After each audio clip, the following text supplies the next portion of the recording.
Hello there, and welcome back to Let's Chat Once Upon a Time. This week was a very enlightening episode. We didn't really see too much of current present-day Storybrooke and current present-day Emma Darkone, because we got kind of a lot of the backstory of Camelot and King Arthur and Guinevere and Lancelot, and it was a lot to kind of take in. So remember last week how I said King Arthur's a dick? Yeah, he's really, really a dick. Just as kind of a reminder, there are lots of spoilers in Let's Chat Once Upon a Time, so if you haven't seen tonight's episode, go ahead and stop in 3, 2, 1. Okay, if you're still with me, then you've watched tonight's episode, or you just really don't care about spoilers. Either way, I'm good. So tonight was, like I said, it's very Camelot specific, and it's very, you know, a lot goes into King Arthur and his kind of maddening quest for the Dark One's dagger and to complete Excalibur. The title of tonight's episode was The Broken Kingdom, and that actually refers back to Camelot. Camelot has a lot of times being referred to as a broken kingdom. It's like the kingdom with no king. You know, if you know anything about Camelot's legends, one of the legends, of course, was that, you know, nobody was the rightful ruler of Camelot unless he pulled the sword from the stone. So we all know King Arthur did that. It was broken, and then we kind of see him kind of spiral down into this maddening quest of finding the Dark One's dagger, finding something to complete Camelot. So much so that he missed his own wife's birthday party. That usually, you know, warrants a couple of nights on the couch. Not that they had one that I saw. We also kind of saw how Guinevere, she felt a duty to stay with Arthur because she thought she loved him, but she was falling in love with Lancelot, and Lancelot is actually the one who threw her the birthday party, not her husband, and remembered her favorite flower, and, you know, went on this journey with her to find the Dark One's vault. And just as a reminder, if you do find a vault in the middle of an enchanted forest with, you know, a spiral staircase down into the pits of the earth, don't go down it. And just my personal warning to you. They go down to the staircase and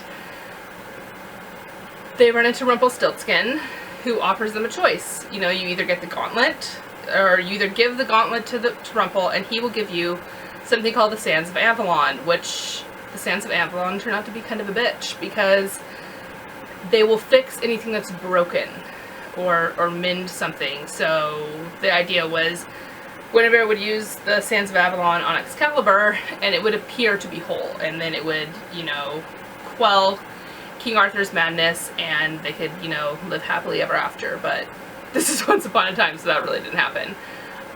Instead, Arthur went completely batshit crazy and used the Sands of Avalon on his wife to make her love him.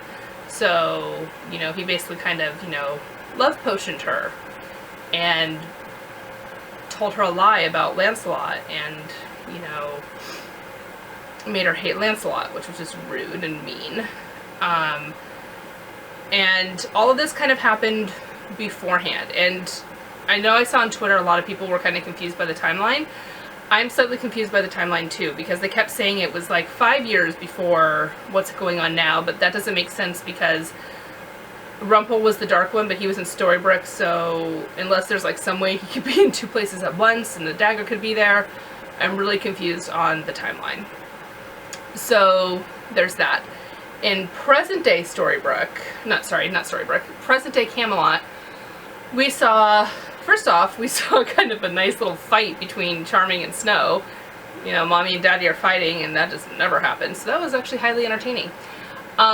Basically what we saw was Charming wants to trust Arthur and give him the dagger because he's kind of starstruck and on. He's a Knight of the Round Table, so he wants to, you know, be Arthur's bro. Snow wants to trust Lancelot, and Lancelot says Arthur is a villain and he should not be trusted, and she wants to go with that. So they're kind of at heads, and they decide to put it to a test. And the test failed. Miserably it failed. Not only did Arthur, he didn't get the real dagger because Regina's not stupid enough to give them the real dagger to play with. They got a fake one. They they'd captured Arthur, and Guinevere found them, and then they got Sands of Avalon. So now we kind of see where, at the very first episode, when Dark Swan was saying that they're going to be punished for what they did to her, a lot of that's, I have a feeling a lot of that's going to stem back to the fact that Guinevere and Arthur used the Sands of Avalon on David and Snow to kind of get them to go along with his plan of giving him the Dark One's dagger. Cute Captain Swan moments. We had quite a few. We had them riding in the forest. We had them experiencing Henry's crush for the first time, and, you know, Killian was all cheeky and fabulous during that, and we had a good Captain Swan kiss and a field of flowers at the end of it. We did see a little bit of Dark Swan in Storybrooke, you know, just kind of explaining a little bit to Rumpel about what her plan is, but then we saw Merida again, and we haven't seen Merida since the first episode, so it was kind of curious to see what happened to Merida. Where did she go? Turns out she somehow landed in the dungeon in Camelot. She's also not a big King Arthur fan, which really I'm kind of thinking the only people who are King Arthur fans are under a spell. So there's that. The Dark One, you know, once again took Merida's heart, and she's going to, quote unquote, teach Rumpel how to be brave. So, nice little tongue-in-cheek reference back to the Disney Pixar movie. So we're going to see a little bit more of Merida, I think, going forward, going into as we kind of delve into things. Yeah, really just kind of reinforced tonight that, yeah, what I said last week, you know, Arthur's a dick. Still a very true statement as we go into the rest of the season. From what I can see, based off of the spoiler tweets that Adam Horowitz has tweeted out, and the things that we've seen from, you know, set photos, lots of good stuff coming up.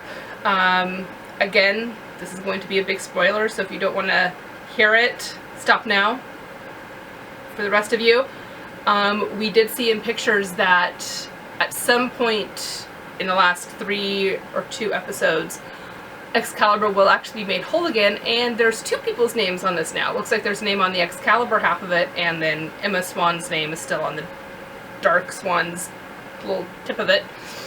And that name is not Arthur, it is Killian Jones. So it looks like there might be something to do with Killian possibly being the true King of Camelot. Mr. Smithers Fingers. We also know that Captain Hook, Killian Jones's father, has been cast. Not a whole lot we just know he's going to appear in, I think, episode 11 called Swan Song, which is probably going to give us a lot more of Hook's background. And that's kind of, I think, all we have for this week. Again, it was a very Camelot-centric episode. It was kind of, I liked seeing, you know, the backstory of, you know, how they're putting their own spin on Camelot, and, you know, that King Arthur has basically always been mad, and I don't mean mad as in angry, I mean mad as in the Mad Hatter type of mad. He's kind of always had this crazy obsession with fixing Excalibur, and that led him down a very, very dark path, and he is not the good guy that we see him as. So I think that's it for this week. As always, we can continue this discussion on Twitter. You can follow me at Entertainista. The links are down below. And until then, I will see you guys next week. Bye!